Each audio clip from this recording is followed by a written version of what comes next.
Captain Michael Torres settled into seat 12F, adjusting his olive green jacket as his 8-year-old son, David, buckled in beside him. The afternoon flight from Denver to Atlanta was packed, filled with the usual mix of business travelers and families heading home after Thanksgiving weekend. Michael ran his hand through his dark hair, still feeling the weight of the decision he had made 6 months ago. Leaving the Air Force after 15 years of service had not been easy. But David needed stability. Since Maria had passed away 2 years earlier, it had been just the two of them, and Michael knew his son needed more than video calls from overseas deployments. "Dad, look at those jets," David whispered, pressing his face against the small airplane window as they taxied past a formation of military aircraft visible in the distance. Michael smiled, remembering his own childhood fascination with aircraft. "Those are F-22 Raptors, son. The most advanced fighter jets in the world." A woman across the aisle glanced over with interest. She appeared to be in her late 30s with blonde hair pulled back and wearing a professional Navy blazer. She had been working on her laptop since boarding, but now she closed it and leaned forward slightly. "Excuse me," she said politely. "I could not help but overhear. Are you familiar with military aircraft?" Michael nodded modestly. "I have some experience with them. Yes, my name is Sarah Coleman. I am a journalist with Aviation Weekly." She extended her hand across the aisle. "I am actually working on a story about modern air combat pilots. Would you mind if I asked what your connection is to the military?" David looked up at his father with pride. "My dad was a pilot. He flew the really fast planes." Michael placed a gentle hand on his son's shoulder. "David, remember we talked about not bothering other passengers?"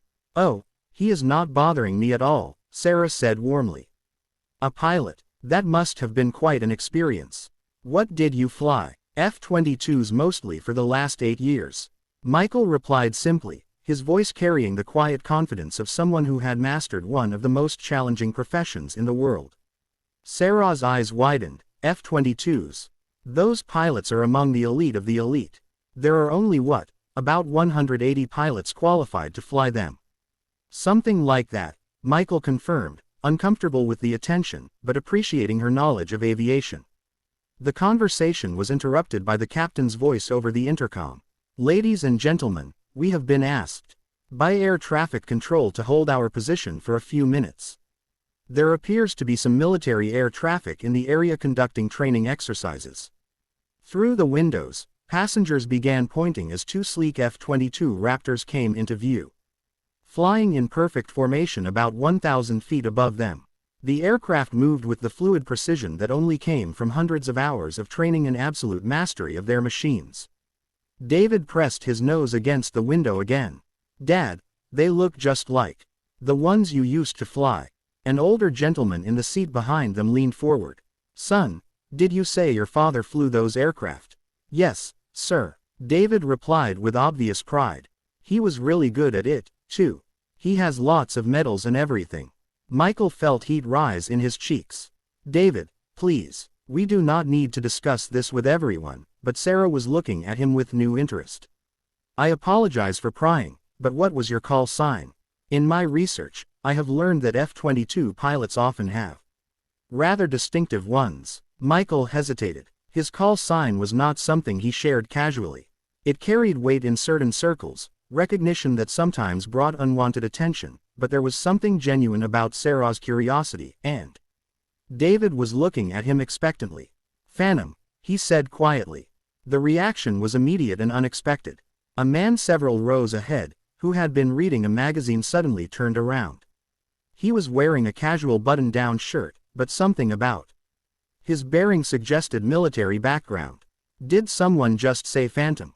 the man called out. Sarah looked confused. "Is that significant?" The man unbuckled his seat belt and made his way back toward them, his expression a mixture of disbelief and excitement.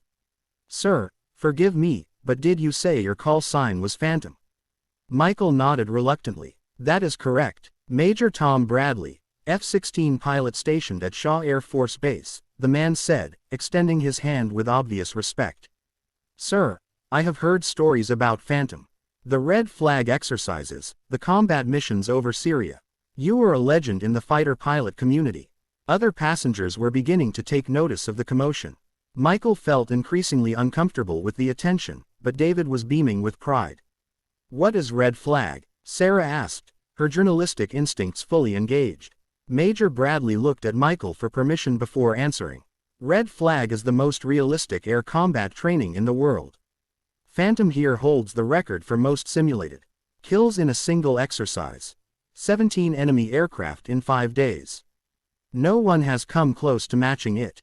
An elderly woman across the aisle spoke up. "Young man, are you saying this gentleman is some sort of hero?" Michael shifted uncomfortably. "I am just someone who did his job, ma'am. No different from any other service member."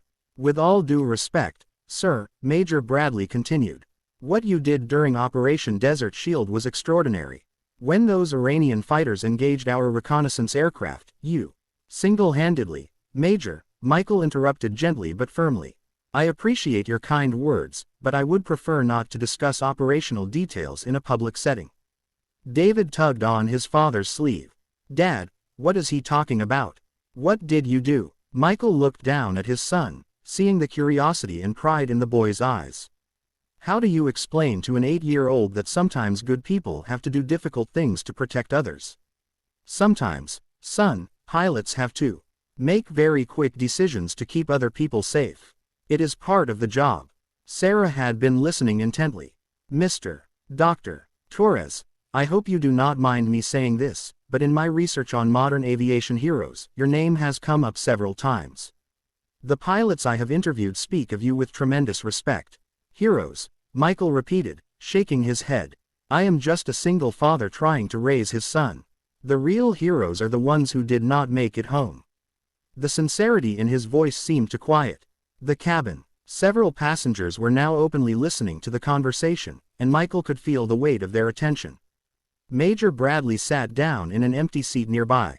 "Sir, if I may ask, why did you leave the service?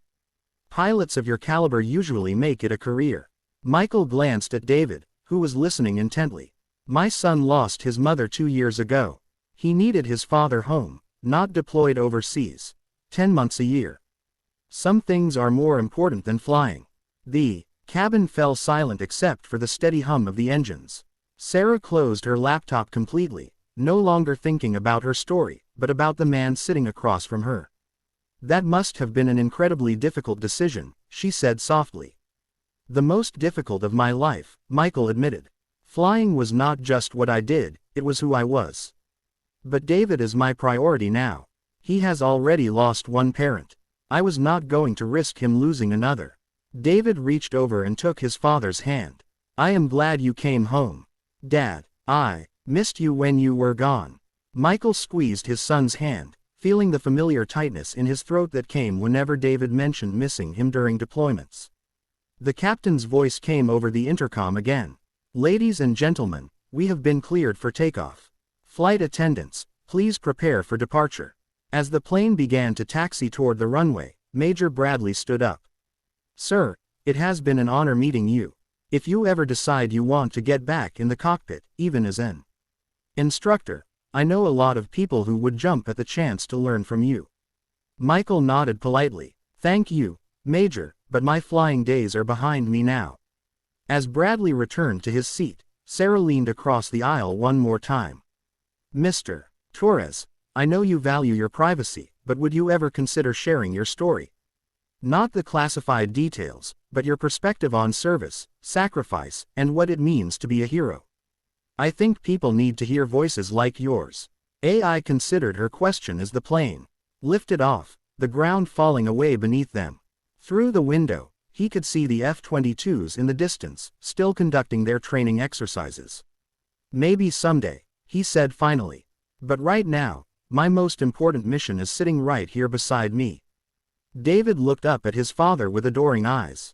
"Dad, when I grow up, I want to be just like you." Michael felt his heart swell with both pride and responsibility. "Then, be kind, be honest, and always put family first. The rest will take care of itself." As the plane climbed toward cruising altitude, Michael Torres, the man they called Phantom, held his son's hand and watched the clouds drift past the window, knowing that sometimes the greatest acts of heroism happen not in the sky, but in the quiet moments when we choose love over glory.